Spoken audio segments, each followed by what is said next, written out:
Hi all! ಈ snacks ನೋಡಿದ್ರೆ ಇದನ್ನು ಇಷ್ಟು ಈಸಿಯಾಗಿ ಮಾಡ್ಬೋದಾ? ಅದು ಇಷ್ಟು ಕಡಿಮೆ ಟೈಮಲ್ಲಿ. ಕಡಿಮೆ ಟೈಮಲ್ಲಿ ಅಂದರೆ ಯಾರು ಮಾಡಲ್ಲ ಹೇಳಿ? 1-2 ಕಪ್ ಮೈದಾ ತಗೊಂಡು ಇವಾಗ ಅದರಲ್ಲಿ ಸ್ವಲ್ಪ ಉಪ್ಪು, ಸ್ವಲ್ಪ ಎಣ್ಣೆ ಹಾಕಿ ಹಿಟ್ಟನ್ನು ಚೆನ್ನಾಗಿ ಮಿಕ್ಸ್ ಮಾಡಬೇಕು. ಮಿಕ್ಸ್ ಮಾಡಿದ್ಮೇಲೆ ಇವಾಗ ಸ್ವಲ್ಪ ಸ್ವಲ್ಪ ನೀರು ಹಾಕಿ ಹಿಟ್ಟನ್ನು ನಾದಬೇಕು. ನಾದಿದ್ಮೇಲೆ ಒಂದು 5 ನಿಮಿಷ ಸೈಡಿಗೆ ಇಟ್ಟು ಇವಾಗ ಒಂದು ಪೇಸ್ಟ್‌ನ ರೆಡಿ ಮಾಡ್ಕೊಳ್ಬೇಕು. ಒಂದು ಬೌಲ್ ತಗೊಂಡು ಆ ಬೌಲ್‌ನಲ್ಲಿ ಒಂದು 2 ಚಮಚ ಮೈದಾ ಹಾಕಿ, ಸ್ವಲ್ಪ ಎಣ್ಣೆ ಹಾಕಿ ಒಂದು ಪೇಸ್ಟ್‌ನ ರೆಡಿ ಮಾಡಬೇಕು.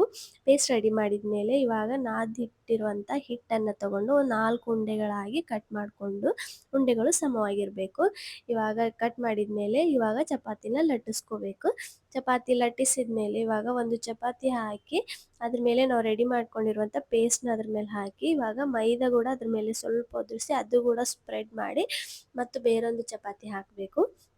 ಬೇರೊಂದು ಚಪಾತಿ ಹಾಕಿದ ಮೇಲೆ ಮತ್ತೆ ಅದ್ರ ಮೇಲೆ ಪೇಸ್ಟ್ ಹಾಕಿ ಮತ್ತೆ ಮೈದಾ ಉದುರಿಸಿ ಈ ಪ್ರಾಸೆಸ್ನ 4 ಚಪಾತಿ ಹಾಕುವವರೆಗೂ ಕಂಟಿನ್ಯೂ ಮಾಡಬೇಕು. ಆಮೇಲೆ ವಿಡಿಯೋದಲ್ಲಿ ತೋರಿಸೋ ಹಾಗೆ 4 ಕಡೆ ಮಡಚಿ ಮತ್ತೆ ಲಟ್ಟಿಸಬೇಕು. ಲಟ್ಟಿಸಿದ ಮೇಲೆ ಒಂದು ಸ್ಕ್ವೇರ್ ಶೇಪ್ ರೊಟ್ಟಿ ರೆಡಿ ಆಗುತ್ತೆ. ಈಗ ಈ ರೊಟ್ಟಿನ ಉದ್ದವಾಗಿ ಕಟ್ ಮಾಡಿ ಮತ್ತೆ ಅಗಲವಾಗಿ ಕಟ್ ಮಾಡಬೇಕು. ಕಟ್ ಮಾಡಿದ ಮೇಲೆ ಹಿಂಗೆ ಕಾಣಿಸುತ್ತೆ. ಇದನ್ನು ಒಂದು ಪ್ಲೇಟ್ ಹಾಕ್ಕೊಂಡು ಇವಾಗ ಸ್ಟವ್ ಆನ್ ಮಾಡಿ ಸ್ಟವ್ ಮೇಲೆ ಒಂದು ಪಾತ್ರೆ ಇಟ್ಟು ಅದರಲ್ಲಿ ಎಣ್ಣೆ ಹಾಕಿ ಎಣ್ಣೆನ ಚೆನ್ನಾಗಿ ಕಾಯಿಸಬೇಕು. ಎಣ್ಣೆನ ಕಾಯಿಸಿದ ಮೇಲೆ ಇದನ್ನು ಒಂದೊಂದಾಗಿ ಬಿಡಬೇಕು. ಉರಿನ ಆದಷ್ಟು ಲೋ ಫ್ಲೇಮ್ನಲ್ಲೇ ಇಡಬೇಕು. ಇದನ್ನು ಲೋ ಫ್ಲೇಮ್ನಲ್ಲೇ ಫ್ರೈ ಮಾಡೋದ್ರಿಂದ ಒಳಗಡೆ ಎಲ್ಲ ಕ್ರಿಸ್ಪಿಯಾಗಿ ಬರುತ್ತೆ, ಕ್ರಿಸ್ಪಿಯಾಗಿ ಫ್ರೈ ಆಗುತ್ತೆ. ಇವಾಗ ಲೋ ಫ್ಲೇಮ್ನಲ್ಲಿ ಫ್ರೈ ಮಾಡಿದ ಮೇಲೆ ನೋಡಿ ಹಿಂಗೆ ಕಾಣಿಸುತ್ತೆ.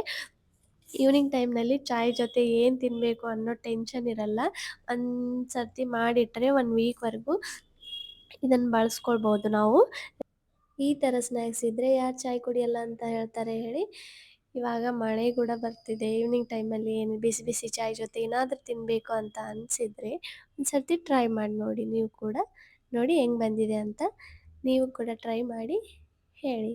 ಮತ್ತೆ ನೆಕ್ಸ್ಟ್ ವಿಡಿಯೋದಲ್ಲಿ ಸಿಗ್ತೀನಿ. ಬಾಯ್.